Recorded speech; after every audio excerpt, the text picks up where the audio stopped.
Hello and welcome to another episode of the Tejano Traveler. I am your host Wally, and today we are just south of Port Arthur, where we are being welcomed by this nice alligator at the Sabine Pass Battlefield State Historic Site. Now, this was the site of one of the battles that occurred during the Civil War. Texas was a Confederate state at that time, and the fort here at Sabine Pass was tasked with defending the rivers and the waterways of Texas.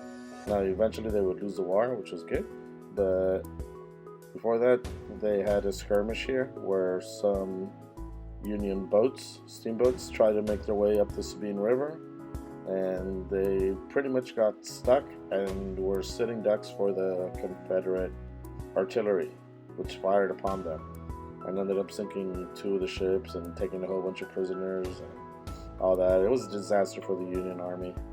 It completely destroyed their morale, and Texas was pretty much left alone for the rest of the war. They didn't really attempt to do much with Texas or do anything with them except for maybe down at Palmetto Hill, way down south where the river Rio Grande ends. But other than that, this place pretty much kept the Union away. And there's what the fort used to look like.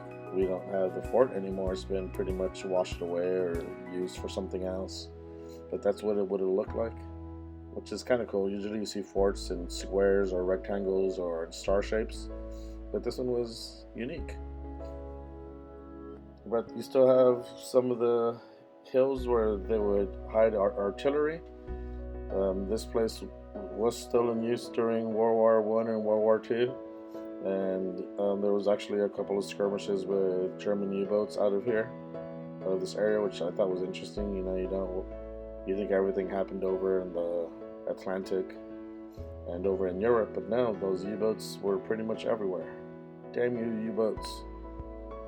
But here we have a memorial to the Confederate soldiers that served and died during this battle.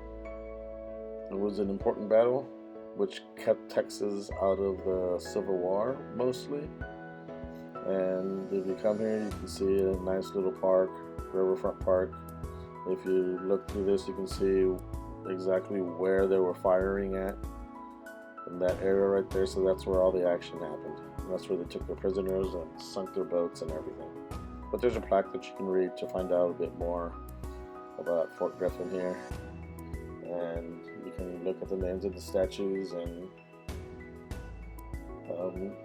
all that stuff.